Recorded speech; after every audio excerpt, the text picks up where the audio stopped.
Planet Earth, what's good? This is your boy Codell, and welcome back to another episode of the Father's Gospel Podcast. Kyle, how you doing, brother?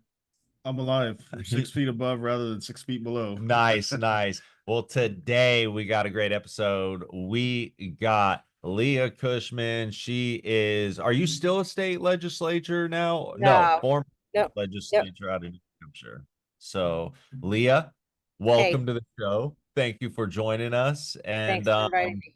Yeah, yeah. So we're super excited. We came across your stuff, I don't know, probably about 3, 4 weeks ago, and we're watching one of your YouTube videos where you're speaking. This was last year in February, Mark, March. Yeah, March. And you're speaking in front of the committee dealing with DCYF. And I was just impressed with you were very transparent with them to the point, but you had your facts in place. And yeah, it was highly impressive. So can you tell us just a little bit about what made you get involved in everything you're doing with DCYF, the family courts, and all that? Yeah. And a little bit about your background. Sorry. Sure. So my background, I was a legislator for 2 terms. Last year was my second term. Chose not to run for a third term. And that was my plan for a long time. It's a volunteer legislature in New Hampshire. And I have Okay. 4 kids and we need income stream. So it was kind of like, my husband was like, you gotta put this work down for a little bit. But God blessed me and gave me a job now where I'm kind of still doing the same kind of thing, but getting paid for it so I can support my family and fight for, liberty and constitutional rights and everything else that I believe in and that we really need to fight for. But I entered politics in 2021 after the COVID lockdown stuff was happening, and um, just seeing the Constitution kind of steamrolled by my governor, and a lot of people will say, oh, he wasn't as bad as other states. Well, it doesn't matter because like an inch of tyranny is still tyranny. And anyway, I joined a group of people who created a Reopen New Hampshire. So that's where I got my feet wet in politics, really. And then I ran in 2020 in the fall, and I'm a nurse by profession. So that's my background. And then I really was focused on medical freedom stuff my first term. I brought Okay. a lot of medical freedom bills, vaccine mandate rejection bills and stuff like that. And So you're then, pushing back against COVID really hard, then it sounds yeah, like. yeah, Awesome. Good for you. Yeah. thanks. Yeah, that was my main issue. And I served on the Health and Human Services Committee. And it was funny because I remember like back in 2016, I had heard about, CPS and, um, just problems and unfairness and lack of due process and targeting parents and stuff. But I didn't really I didn't look too much further into it. And then a constituent reached out to me who lived in my town last year. No, sorry, it was 2023. Okay. And also a close friend of mine, kind of around the same time, they both were dealing with DCYF, which is our state CPS in New Hampshire, kind of attacking them for raising their children the way that they wanted to. And so I thought what was happening to them was really unfair. I started looking into it. Some groups of people who also were already against all that stuff heard that I was looking into that stuff and asking for kind of testimonials, and they kind of got behind me and taught me a lot about fundamental law and just like exactly what the mechanisms of the abuse on the part of the state and contractors was. And then I didn't really understand the family court part of it right away. It was so complex. I knew that they interfaced somewhere, but it wasn't really clear. So that took, there was a learning curve there. And now I think I've got, I really understand, exactly what the root issues are. And so I asked the Speaker of the House, because I was catching up. There was a special committee on the family court that year. But it was led by this representative who used to be the chair of the Health and Human Services Committee, who I butted heads with a lot on medical freedom stuff. And he now was the chair of the Children and Family Law Committee. Oh, Lord. And he started a special committee on family court. And I like, caught up with all those hearings.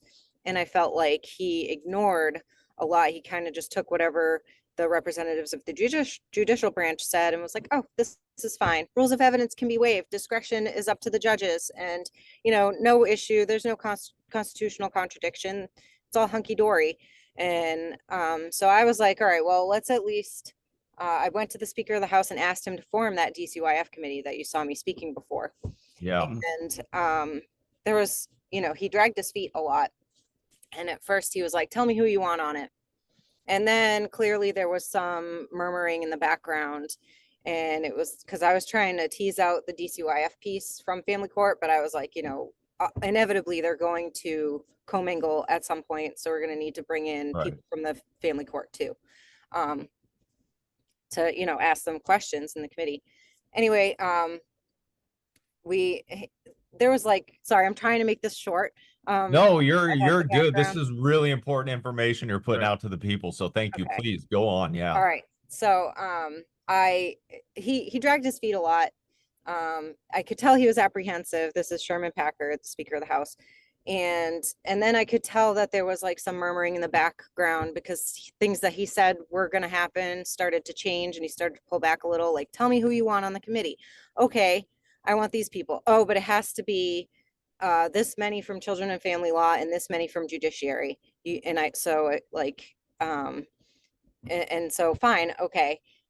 Ended up being none from Judiciary were required, but it was Health and Human Services. So I picked people I trusted for our side. And then, the Democrats typically are not, they're the opposing viewpoint a lot of the times. Right. So, and it was a very even committee, Okay. on both sides. So anyway, we ended up doing that, and we had our organizational meeting, and that was fine. And then we had and I had studied Mason's Manual of Legislative Procedure, and really gotten to know what the investigative powers of committees are, and was like, all right, here's what I have the authority to do. We're going to do it, and we're going to really do it. Yeah. It's not going to be a smoke and mirrors thing. We're going to bring them in, and we're going to ask them hard questions, and we're going to get the data, and we're going to ask them to bring us, documents and everything else. The first meeting, the first thing I did was, I accepted a motion to put the witnesses under oath, because when you have a committee that's looking into something, it's a quasi judicial process. And under RSA 1414 in New Hampshire, all legislators have the authority to put witnesses, to request that witnesses before the committees are put under oath. Anyway, so I started swearing people in, and DCYF wasn't even there. But I was like, we're setting the standard. It was members of the public. These were victims of DCYF who were there, and they were happy to be sworn in to add, some how do I say it? They wanted to add legitimacy to their testimony. And anyway, we had like 5, I think, start testifying. And then I got a note from my committee researcher. It was a Post-it note, and I still have it at home, and it says, Representative Weber and Cushman, Weber was my vice chair. And please check your legislative email. And so I go and I check the email, and it was an email from someone in the Speaker's office saying, the Speaker says you have to stop doing oaths. And I'm like, well, we can't stop taking sworn testimony now, because then, we're going to have 2 tiers of testimony. And I was like, all right. So I called a caucus with my Republicans. I asked one of the representatives on the committee, who I trusted very much, to go up and talk to the Speaker and just say, hey, we can't just stop right now. We're going to continue. And then, I'll come up and talk to you about it after. And she ended up coming back down and delivering me a message from the speaker that if I didn't stop, he was going to dissolve the committee. Wow. And so I was like, because like, I'm shocked. All right, obviously. And I was like, all right, well, um, uh, if he's going to dissolve this important work for the people, that says a lot about him. And I'm just going to go forward and keep, taking the testimony. So we finished, Yeah. I carried on with the hearing, went up to the speaker after, and another representative, JD Bernardi, who's been fighting he brought the bill this year, HB 652, to abolish the family court. He came with me, and like the first thing the speaker said when I went into his office is, you have to stop doing oaths. I could abolish the committee. And I was like, why? And we sat down, and he couldn't give me very good answers. It was like, we don't do that here. How are you going to hold them accountable if they lie? Because there's kind of this culture in the New Hampshire House that, yeah, you'll be lied to. And, you just have to keep in mind that that person's a liar and, for next time. And it's like, that's not the way we're supposed to do things. Like, it's perjury to present false information to a legislative body if it's sworn. And then there's also, there's another crime for presenting falsehoods unsworn. But so I was like, well, if they're lying to us, and then he was saying they wouldn't come in. You won't get DCYF or anybody from the judicial branch to come in. And I said, so we subpoena them. We have that power. And I had mentioned subpoenas earlier when we were in meetings negotiating getting the committee together, and the deputy speaker like laughed about it, and like, haha, like that's a joke. and and so he was like, well, the Dems would stop it. And I'm like, and what a great day that would be for Republicans when we're Right. trying to dig into DCYF, which, this was just on the heels of the Harmony Montgomery case in New Hampshire. I don't know if you're familiar with it, but it was a little girl who DCYF completely dropped the ball, and she ended up being murdered. And the entire state knows, doesn't matter, it's not a partisan issue, that Right. DCYF has problems, is corrupt, is inept, and needs complete reform. And so it's not partisan. So like, what a win for us, if the Democrats try to block that, they won't. So I could tell he was running out of reasons. And I just felt, I was like, all right, well, if that's what you want to do, Mr. Speaker, I really hope you don't do that. Pull out the rug from under this important committee for the people. But yeah, let me know what you decide. And then by that Friday, he he he sent an email saying that I threatened to dissolve the committee, or yeah, that, which I couldn't do anyway. Yeah, that I said he should dissolve it. And Crazy. the way he framed the email was, your suggestion to dissolve the committee is unacceptable. And I was like, so I told all my colleagues in the Republican caucus exactly what was going on. And he tried to clean up some of that, and he called a caucus to talk about it. And Now, is this guy a Republican or is he a Democrat? he's a Republican. Okay. I mean, I'm not surprised because I'm more conservative, but most Republicans I'm just not impressed with. I'm like, Sure. all right, yeah, yeah. So Yep. yeah, that's Yeah, so crazy. that's pretty Well, much. And then I went, that meeting that you were talking about was like the week, I think it was the next meeting, which was the first one where Erica was the chair. Erica Leon yeah. became the chair. So they continued it, but nothing really came of it. I mean, Erica brought a bill to put DCYF under, like take it out from under DHHS, and she brought a bill to audit them, which is good, you know.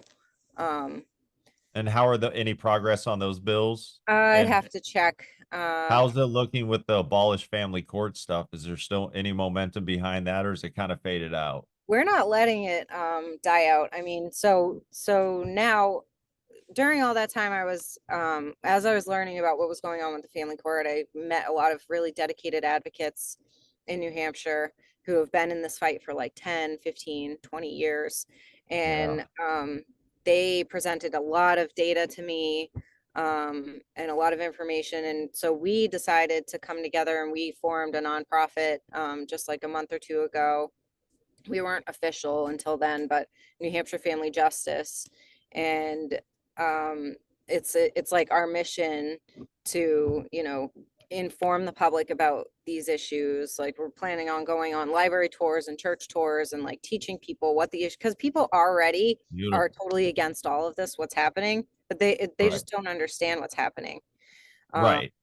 And so, informing legislators, putting on presentations, rating legislators based on our priority bills. So it's retained in the committee, HB 652. So that means it'll be held and worked on over the summer. If they really Okay. want to, they can choose not to. And then it'll be voted on. It has to go to the floor next year. So usually Okay. those come to the floor in January. So we have some time to build up more momentum, build our list, grow our movement. So that's our Well, plan. that's incredible. I do believe, I just think nationally, I think we are in the early stages of people kind of starting to wake up to how bad family courts, CPS, and all that all those institutions are. And so, I mean, thank you for doing what you're doing out there. I mean, me and Kyle, we've been really blessed because we've been getting to connect with so many amazing people like you, Robert Garza, and all these other individuals around the country. And we're starting to, I just think it's becoming clear we're starting to see more and more leaders emerge, and I couldn't be more happy because I mean, my son's 7 now. I'm 7 years in. It's still a custody battle in the courts. Absolutely ridiculous. And for me and Kyle, like we realize that this is not just about me and my son or him and his kids. This is about fixing this so we don't pass this broken system on to our own kids. Like I don't want to Right. see my boy grow up into this at all. I can only see it getting worse too, you know. Where's your if you don't mind backing up here. So Sure. when the Speaker of the House um had sent that email saying, hey, you need to come talk to me, and we're going to stop this oath, or you need to stop, cease and desist, basically. And then he turns around and says, in an email, that you wished to dissolve that thing. Was there anything in between that first email and that second email, or was it Not a in, talking point where you could pin him down and say, no, this is what he said. I didn't do this. He did that. So you could kind of shame him and guilt him on that. not in writing, Yeah. but I had a witness and I Mhm. did, JD was with me. Mhm. But the speaker also had people in the room who lied for him.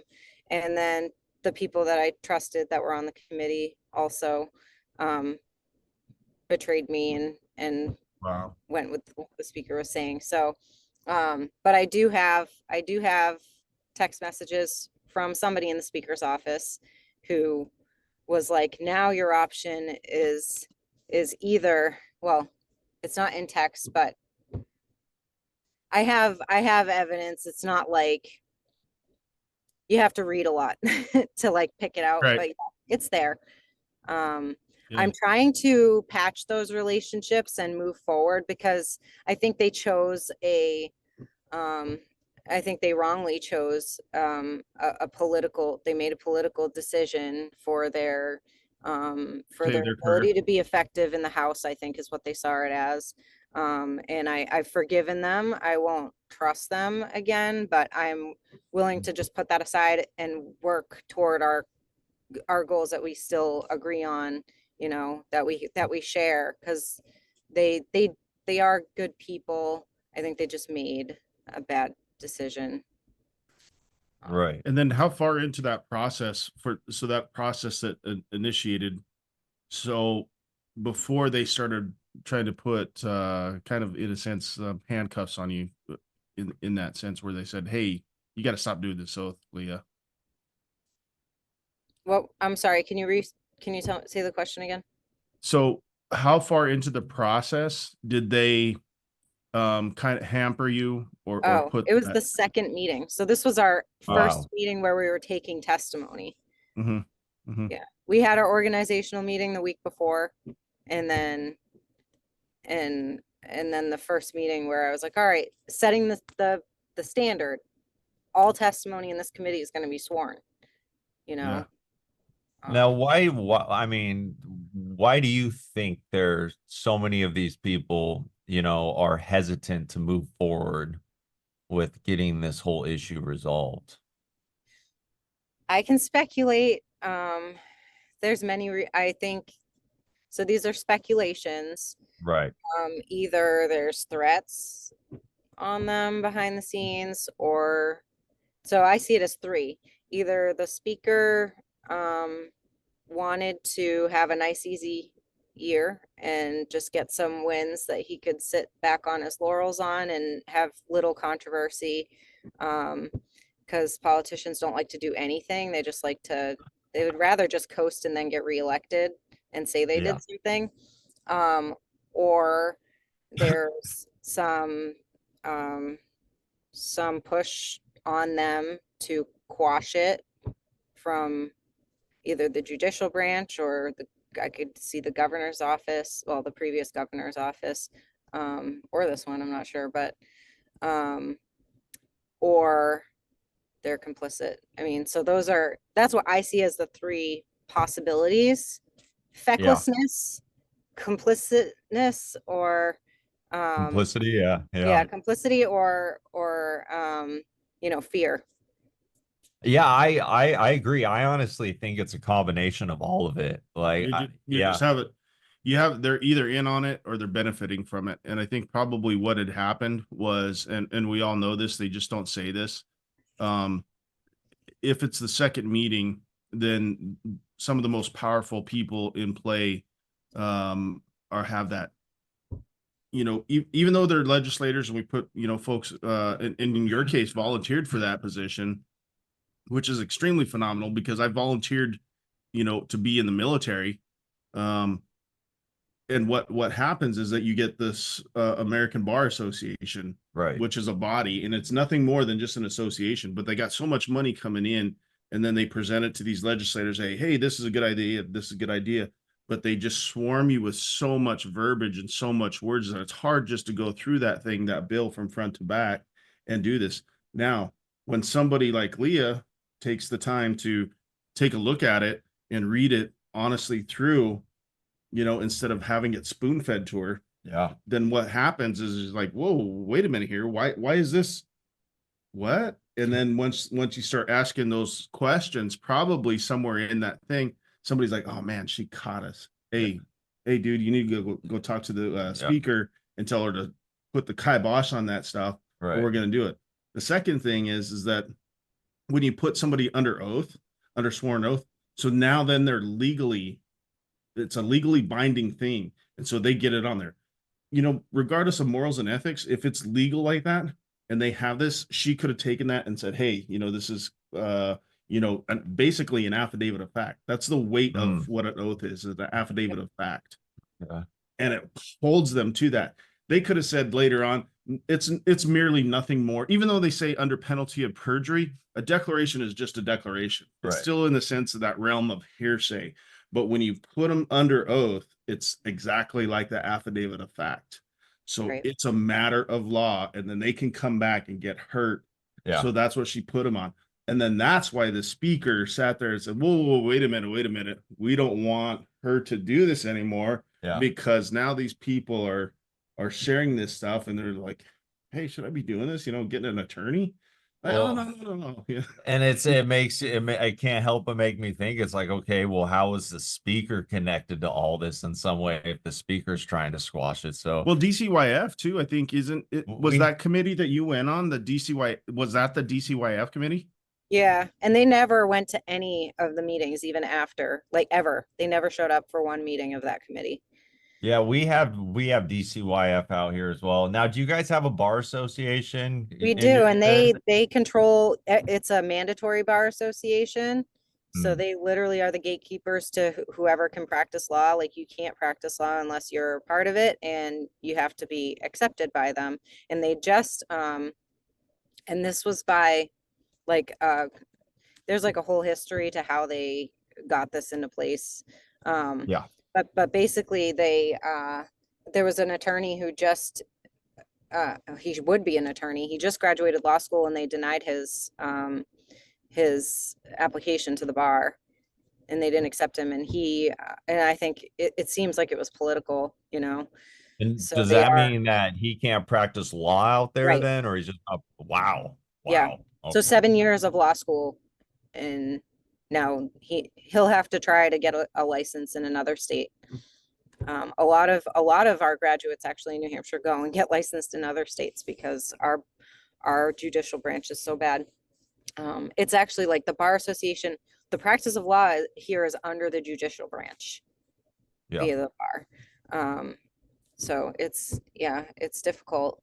I think Well, I was just I gonna know say, out here in Washington we got Gonzaga University, and that's like there are one law. What? They're the only law school out here, right? No, there's millions, there's thousands of Well, they're nationwide. well, I know nationwide, but like they're one of the only real big law schools here in Washington. And so like there's just everything seems to always kind of go through Gonzaga and connect back to them. But sorry to interrupt. Please go oh no, on. it's okay. Yeah, the gatekeeping, it's a problem. So like we see it in the house too. There's like an old guard, you Yeah. know. So there's old political connections. The speaker's been in this game over 20 years, you know. So Well, there's you have a lot of the funding too, and that's what she's alluding to. Like, I don't know if you've ever um seen this because it does some of the stuff. If you ever get a chance and you can see that, get your hands on that book and read it, and it kind of gives the can you inception. lift that up higher? Yeah. Okay. Thanks. And so what happens is like you got twofold incentives. One, you have the ABA, Yeah. which in the overall ABA, which is the governing body of individual state bar associations. Right. So you have funding from there that are pushing this for these legislators. Second thing is then you have federal funding from DCYF. And so again, and this is across the board for every state, when they have child support that comes in, and again, generally the man that pays the child support is 66 cents on that dollar for Right. every dollar that they report from every state gets turned in. So for instance, real big thing, Washington State was like 1.8 billion Yeah. for 1 year, 1.8 billion dollars that went back to the state of Washington. California Title 4D. Right. Yeah. California was 2.1 billion.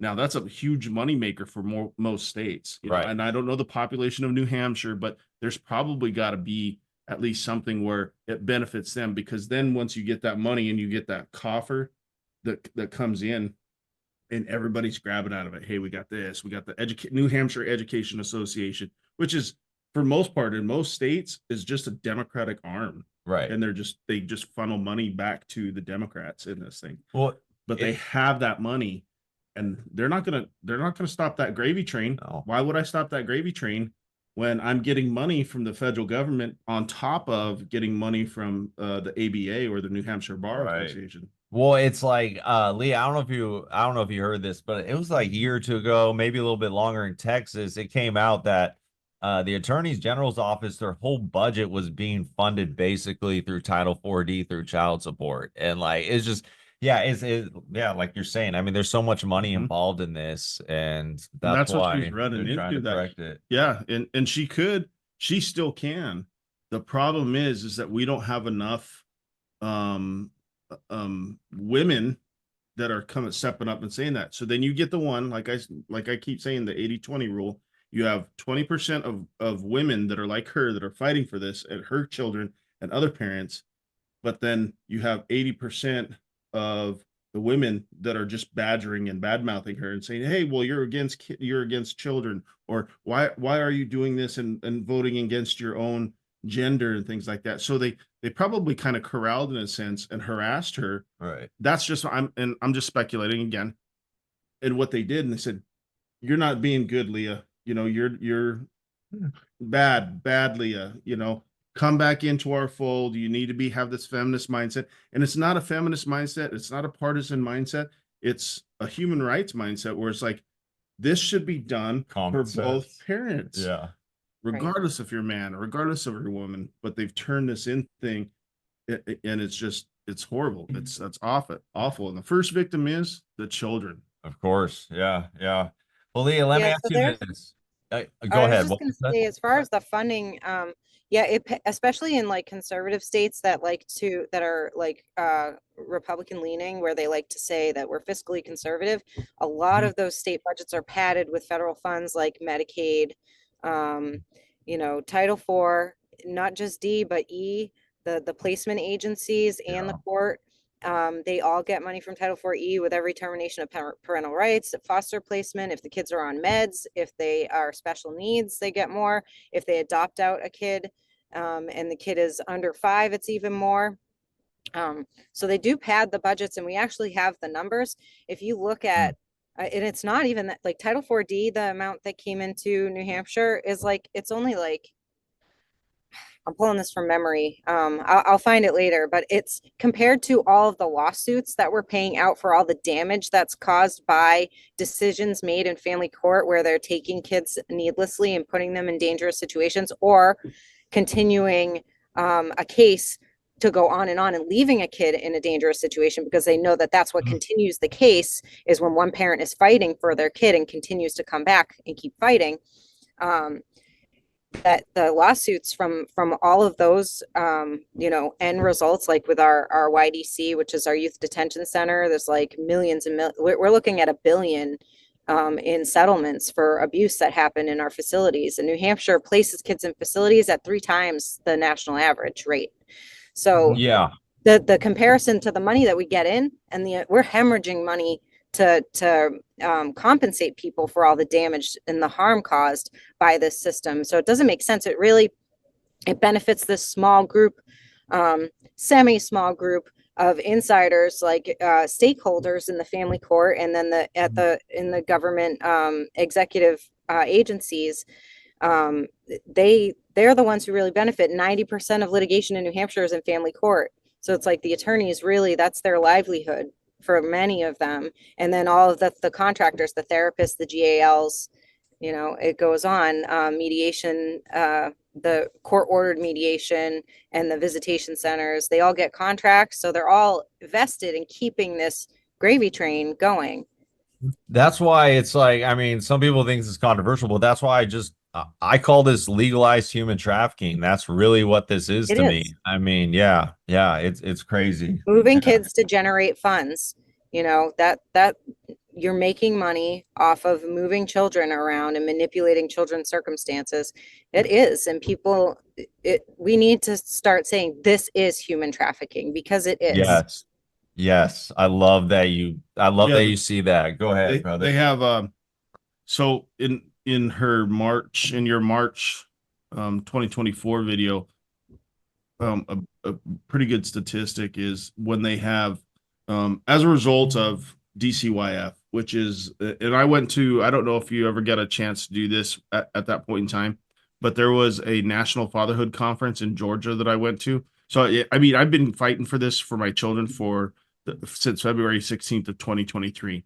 And it seems to be like, if I just was aloof and nonchalant, say whatever, and just walked away from the situation, then the courts and the mother are going to say, no, no, no, no, no, come back to the thing. We want you to fight more for your children so we can Right. bleed you dry for this stuff. Right. Whereas now, any fighting father, they're like, okay, we got him. He's hooked. He's going to keep fighting. So this is what we can continue to do. Squeeze you for all you got. Yeah.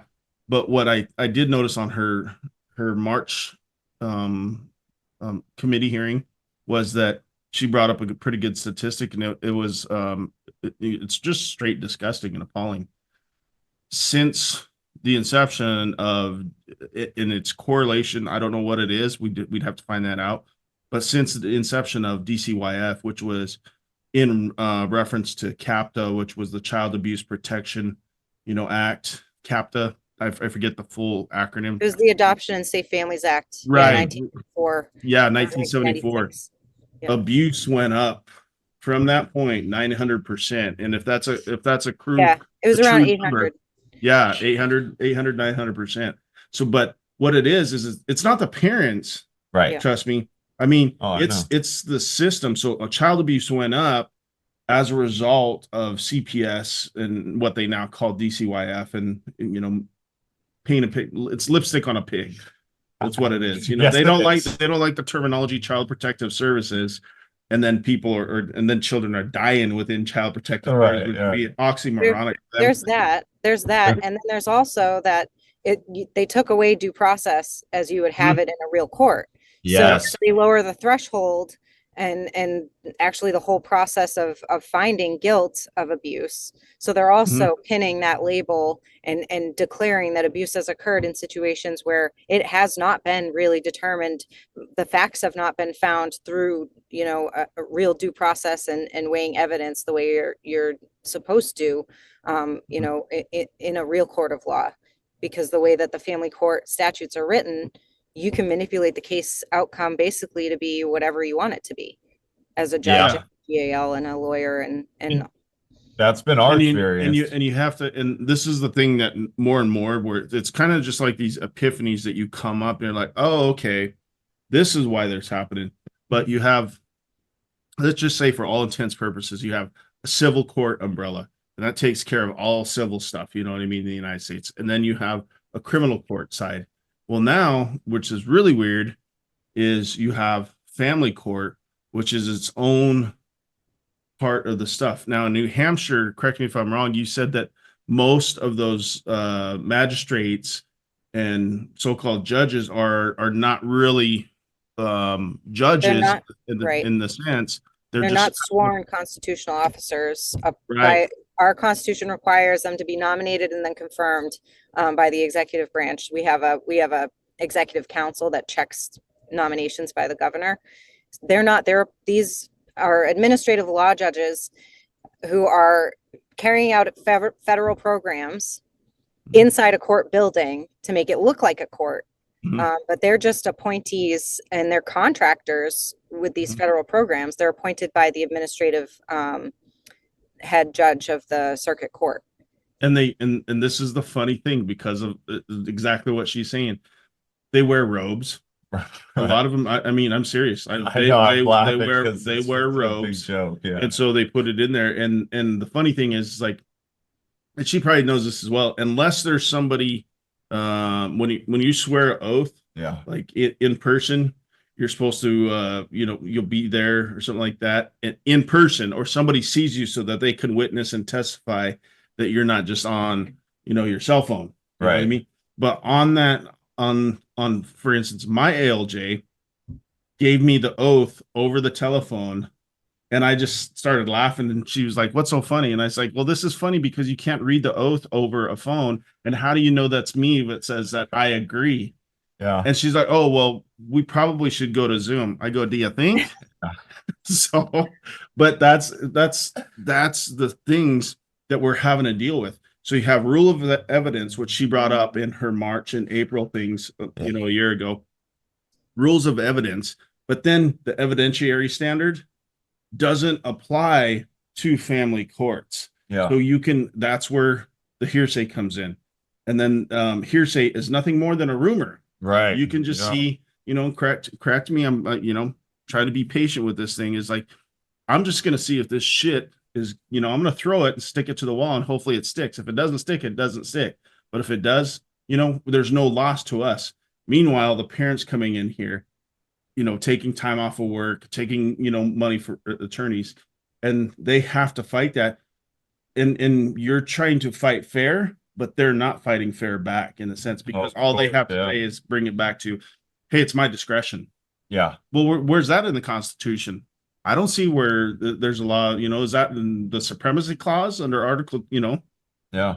It's actually completely antithetical to even the American jurisprudence in general, because in American jurisprudence, the maxims of law say that judicial discretion is supposed to be very limited. Judges are not supposed to use broad discretion. They're supposed to just determine facts and then apply law.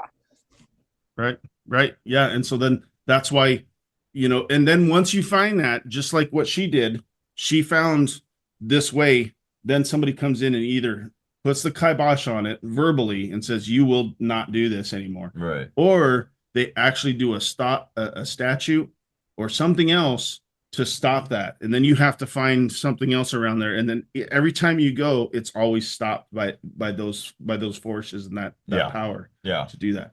So, it's like everywhere you turn, you got to sit there and look at it. You're like, you guys aren't even following the law. You're so far from the Constitution of the United States, because again, that's what I keep telling people. The Constitution is the supreme law of the land. Then you have federal law. Then you have state law. But then when state law doesn't jive with federal law, and that's a lot of times, then you have to go back to what is the founding documents of the United States. The founding documents of the United States is the Constitution. Right. And in all their wisdom, like I said, that's one of the greatest documents in any empire, any country, Yeah. is that Constitution, because it handles everything. Right. Those guys were so Well, I don't think America would have ever rose to the level it did without that Constitution. It's so right. you And know. what you ran into probably too, Leah, I think that you intimated that in one of the committee hearings, was that these people didn't even know Constitution. They didn't know what the Constitution said in that. But when they got some young woman in here, who is she to tell us about the Constitution? I know this because I'm an American. Okay, well, you didn't come imprinted, Right. being birthed in America, knowing the Constitution. You actually had to do your research and evidence for it. Right. And then you got, a lady like this that's doing that.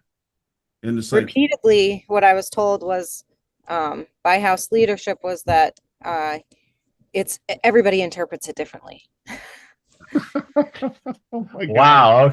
Kind of Yeah. like gender and everything else right now. Right. So how do we know that what you're saying is true? And then, I mean, I think the Bruin decision gave us a good view into exactly how we are supposed to interpret the Constitution, which is by the historical context and usage of those phrases and words at the time that they were written.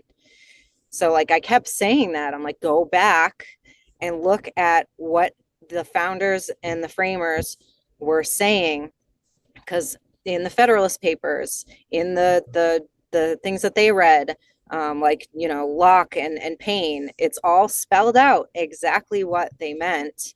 And I mean, even just like reading old dictionary definitions, you can see exactly what they meant. And it's really not open to interpretation. It's just, you need to look and see, what did they mean? Yeah. Right. And the thing about it is that what she's leading to, what a lot of people don't understand, is like, this is probably the most perfect document. And by perfect, not what in the sense of what people think it is, like, oh, you're infallible. Perfect means you're full and complete. These gentlemen way back then in 76 had the foresight and the thought to cover everything. Did they know what was going to happen 250 years later? No way. They couldn't have, you know what I mean? Unless they had a time machine. But fact of the matter is that they had these things. Then if it's not covered, and correct me if I'm wrong, if it's not covered by the Constitution, then that's what you have the Bill of Rights for and the amendments for. And that's still on that level right there, above federal law and above state law. So if you have a question to where it could be misinterpreted or there's a loophole, then you excuse me, then you go back to the amendments and you look at these amendments, and within those amendments, then there's supremacy clauses that cover that stuff. That's why it's a beautiful document, but none of these people are listening and looking at that stuff, because they say, well, the federal government is overstepping their bounds. No, they're not. This is what the federal government is people, we the people, for the people, by the people, put in place. Right. So now there's, well, this is my, each state this is my fiefdom. We're going to go by our Constitution. But if your Constitution, isn't ever in jeopardy, right, then, I don't know. It's just really frustrating, but yeah. Well, sorry. So right now there's a subcommittee on family court under the Children and Family Law Committee. So yet another committee. We've had a dozen in the last 20 years to study, and it's the same chair who chairs the Children and Family Law Committee, who was the chair of HHS when I was on it my first term, who basically he's a self-proclaimed imperialist wow, or monarchist, and he's now, they just had their introductory meeting, and they had a judge there who's the new poster child for the family court. And, they're just, everything's hunky dory. They're totally not addressing the due process issues. They're sidestepping it, but they're saying that they're looking into it and they're doing the work. They just make it seem like they are. And they keep, I call it, they trim branches, but they don't strike at the root. Mhm. Right, And they right. claim Yeah. victory. They love to research over and over and over for decade after decade, and nothing But ever not seems to learn. complete. Yeah. Yeah, it's crazy. Well, okay, so Leah, let me ask you this. You got the foundation going on now. Obviously, you're moving forward with that. Are you ever planning on running for legislature again, or what's your big plans going forward right now? What do you got going on? I have no plans to run for office again, until at least my kids are grown up, or at least until my youngest is like maybe a teenager. My youngest is 2, so Oh, nice. Okay. Yeah, yeah. Boy or girl? a girl. My first Nice. girl. My other 3 are boys. Well, congrats on the little girl and the 3 boys. That's Thank you. awesome. Okay. So with the foundation, I mean, where you guys headed with that right now? What's your next goals? Yeah, what's going on with that? Yeah, so we just got our website up. We've got blog posts coming out. Every week I send emails to our list telling them what bills are coming forward and who to contact about them, give them like a rundown of what the issues are. We just had a horrible bill that would have changed the definitions of abuse and neglect in family court and lowered the threshold to trigger the rebuttable presumption of harm, which basically means if DCYF says that this happened, the judge presumes that the child's been harmed, and then you have to prove your fitness to be a parent by meeting certain criteria, which are also vague. Isn't And that the same thing we've been dealing with out here? Mhm. Like, yeah, yeah. yeah, so we defeated it. The House tabled it, the Children and Family Law Committee recommended it by a wide margin to pass. And then New Hampshire Family Justice and a bunch of other organizations in New Hampshire pounced, and we got, our people out and contacted legislators. And so that was stopped. I mean, they have all discretion that they want, but we're not going to give them another inch, not going to give them the appearance of any more power, and definitely lowering the definitions. Like some of the members of the committee were like, they're just definitions. It's like, yeah, and that determines the entire meaning of what Mhm. you're doing, and it sets Legally. the threshold for that presumption that turns innocent until proven guilty on its head. And then you're just presumed guilty and have to prove your innocence. Right. Yeah. It's really frustrating when she brings up an excellent point too, and this is why I keep harping on this thing. It's very critical that people know these definitions. Right. If whether you put in a bill may or shall. May means I can do it if I want to. If you shall means you must do this stuff. Right. So that, and then people don't do it, and they don't, in that sense, they don't understand. And the reason why they don't understand is because they're apathetic in that sense. They're like, it doesn't bother me, it doesn't affect me, until they get to that point and something happens, then it affects them. Then they're like, oh, well, what happened? And they forget about everything that happened leading up to that. And then they're late in the game. Right. Just like Jack did the VAWA, Violence Against Women Act, and he's like, oh yeah, I thought it was good, and he was in a loving relationship, and then turned around when he was helping create that bill, comes back and bites him in the ass, and he's like, I wish I'd never would have done that. So crazy. I was gonna say that's another bill that the funds get triggered, and we've seen some bills, like once you know about those acts, like we've got some really smart and savvy people on our team of New Hampshire Family Justice, and they're like, I think this triggers this grant money, and you can see it, and so we can head it off and tell the people and kind of mobilize the grassroots and get them to tell their legislators. So that's So our your organization sounds like you guys are focused on monitoring the other side and knowing what they're attempting to put out there, and then you're turning around and just feeding it to the public to make sure that they're aware of what's going on. Yep, that and helping, supporting legislators and legislation that is on the offense too. Yeah. Like HB 652 to abolish the family court. So anything that gets us closer and demanding accountability. I mean, a big part of what what we started with was a petition to demand a real investigation by the House. And I did make a motion after it was my last ditch effort to do anything before I was done with my term. I made a motion on the House floor to bypass the speaker and have the House create a committee. Because in New Hampshire, the House appoints committees, and it didn't pass, but like a third of the House voted for it. So I think it's like a matter of time. And I think you're right that this movement and this public awareness of all of these issues is on the rise. It's growing steadily, and at some point we're going to hit a fever pitch, and especially Yeah. with all that Doge is doing, hopefully, Yes. you know. Well, I'm big on monitoring Doge because what people don't realize is they've started cutting the funding from the American Bar Association. They're looking into Title 4D, 4E. I saw that. Yeah, and then they just the DOJ just announced basically what was it? They did something last night basically announcing that the family courts, and they didn't specifically say the family courts, but family courts and all the other courts that fall under what's the word that I'm trying, anyways, that certain jurisdiction, that those courts basically they're not operating as courts, and so the Administrative DOJ. courts. Yes, yes, thank you. Yeah, and so now the DOJ is saying they're not going to recognize those courts anymore, and so it's going to be interesting to watch to see how that develops. It was We'll roughly see a what month happens. ago when I told you that.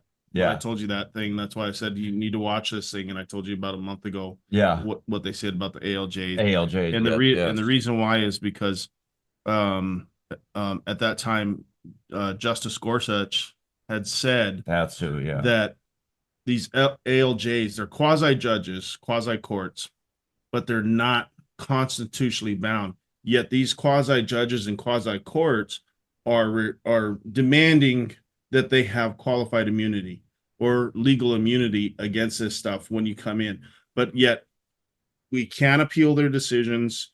We can't question them on that. Right. And same thing with in her case, because it happens in every state. If people don't believe that that's happening, it is happening, is that they're investigating themselves. So Yeah. if you have a problem with CPS or a GAL or the courts or the ALJs, they come back and you say, well, you can get this, we'll grant you this hearing.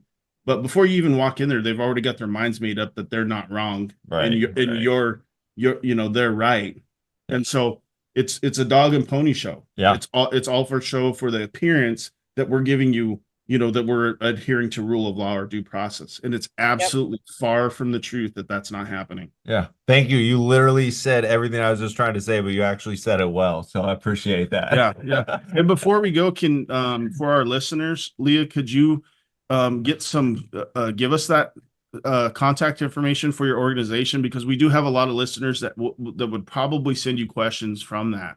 So Sure. Yeah, we'll add the link in the description box to your website well. and all that good stuff. So Sure, yeah. and we just launched our donation page too, so Okay. it helps us build up a war chest to support candidates who are going to support our issues and all that. But it's NewHampshireFamilyJustice.org. Okay. New NH. Hampshire Family Justice. New Hampshire NH. Yeah. NH. Okay. NHFamilyJustice.org. All right, folks, you need to make sure you check that out. And Mhm. before we get out of here, Leah, is there any advice or anything you'd like to give to parents out there that, are going through this, or any words of encouragement, anything? It's so hard. I often feel disappointed because I don't have when they come to me and they're like, I'm in the middle of this, I don't have I can't give legal advice on what to do because it's the system's so stacked against them. Right. But connect with other people who have gone through it and who know how to write motions and understand all the processes in your specific state. Most states have a group of people who've been burned by this system, and it's just growing and growing with every year. And reach out to them and work together, because they'll have a lot of resources for you for your particular situation. It's hard to find a good attorney Yes, to fight these things, and you kind of have to do it on your own. But the encouragement is that people are becoming more aware, including state legislators who are the check and balance on the judicial branch and the executive branch. And if we can just get them to do their job, which they'll Right. be more likely to do when they understand the issues. You know, we're going to make progress, and hopefully this is all going to come crashing down.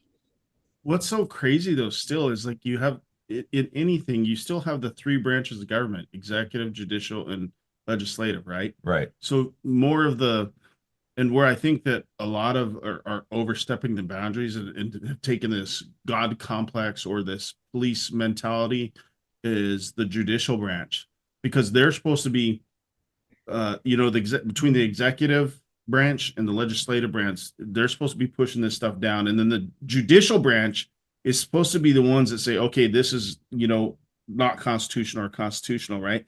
Well, now you have like, here in the state of Washington, we have the Superior Court Judicial Association. And you would think that these guys are supposed to just look at, bills or acts or laws that come in and say, this one's constitutional, this one's not constitutional, right? And not play the I'm a Republican and Democrat game, because that's what they're supposed to be doing. They're supposed to interpret the law and give it down to, other people that don't quite understand law, but they need to know the law, right? Right. And they don't do that. Now they're running for office. Now they're doing this, and we're putting our money over here. We're backing this candidate, so you people need to do this. They have no business being in politics whatsoever. They're the judicial branch. They need to follow what's constitutional, what's not constitutional, and get that. That's what that body should be doing. Yet they're not doing it. They're playing politics in there. I mean, look in our stuff right now. Yeah. You have the judicial branch that is questioning the executive branch's powers and authority, and it's blatant right there. But yet they're saying, well, we're going to put this on you, Trump. Right. And, I was never a Trump supporter, literally 5 years ago. Yeah. But now that I see what's going on with these, and the three terms are liberal, Democrat, and progressive. And I think progressive is such a misnomer for them, but they're putting these things forward. And then if you don't do it, then we're going to ordain, a person or an entity that they have the legal authority. Well, Yeah. they don't, Yeah. Yeah, It's so, crazy. All right. Well, Leah, we got your website. Is there any social media pages you want the people to know about where they can follow you or Yeah. find you? We do have them, but they're not really active yet. Mhm. Okay. Well, thank you for following us on Twitter. Yeah, Thanks. I'm on Twitter. Yeah. I'm a little bit less active lately. I'm just so busy with work and stuff now, but everything will come out on our website. We have a blog on there that we're trying Awesome. to get more busy with. So Yeah, well, we'll make sure we put that up. And Leah, thank you so much for joining us today. We definitely hope to have you back on the show again, and we'll definitely be staying in contact with you. all right, good deal. All right, Thank you you have so a great much. day. You too. Bye.